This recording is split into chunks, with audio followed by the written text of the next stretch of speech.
আজকে দারুণ জিনিস রান্না করবো। ইলিশ মাছ দিয়ে বেগুন দিয়ে, এই যে বেগুন আর বরবটি আলু এই দিয়ে আজকে মাছের ঝোল রান্না করবো। কড়াই বসিয়ে দিয়েছি,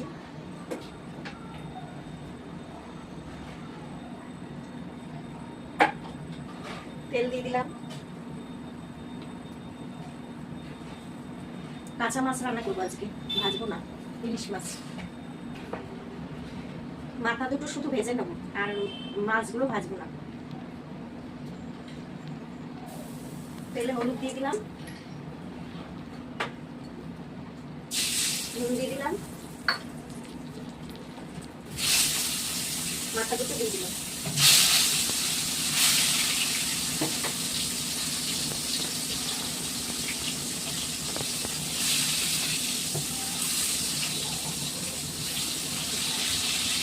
মাথাগুলো একটু না ভেজে দিলে খেতে ভালো লাগবে।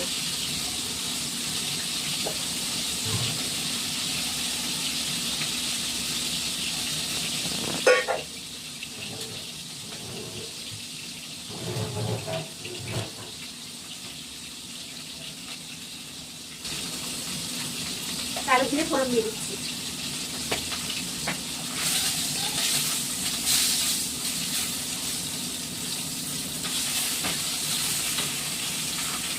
সবজিগুলো দিয়ে দেবো।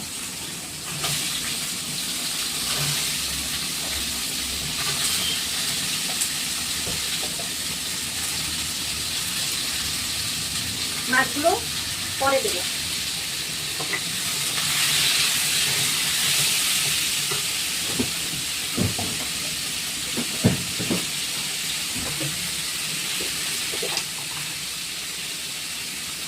জিরে বাটা, এক চামচ জিরে বাটা দিচ্ছি।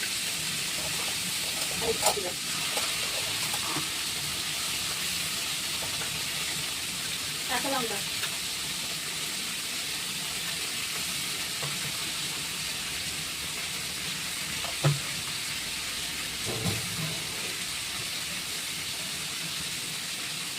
নুন দিয়ে দিলাম সব মতো।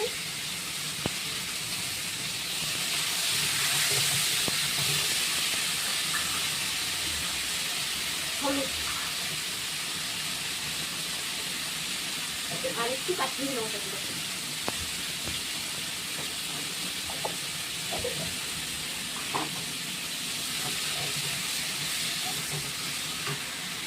সব মশলা দিয়ে দিলাম, এবার একটু কষাই।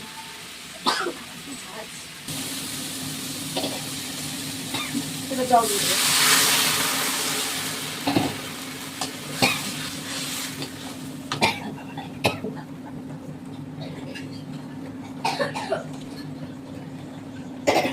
মাছগুলো দিয়ে দেবো।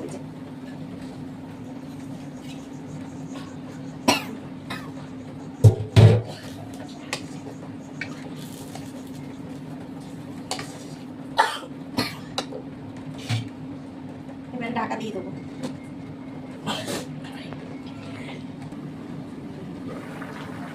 মাছের ঝোল আমার হয়ে গেছে একদম। আর ইলিশ মাছ তো বেশি সময় লাগে না। আর এরকম সবসময় তো আমরা সর্ষে বাটা, এই বেগুন দিয়ে পাতলা ঝোল, এরকম সবজি দিয়েও খেয়ে দেখবে দারুণ লাগে খেতে।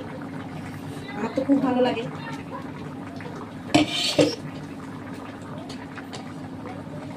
সব একদম আলু টালু পুরো সিদ্ধ হয়ে গেছে।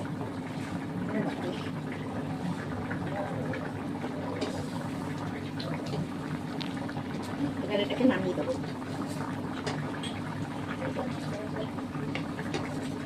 হ্যাঁ, আর এই ঝোলটা কিন্তু শুধু জিরে বাটা পড়বে, জিরে কাঁচা লঙ্কা, দারুণ টেস্ট হয়।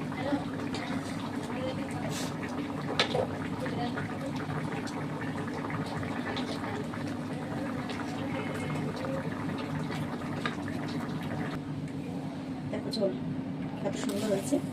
এইভাবে সবজি দিয়েও খেয়ে দেখো ইলিশ মাছের ঝোল, দারুণ দারুণ।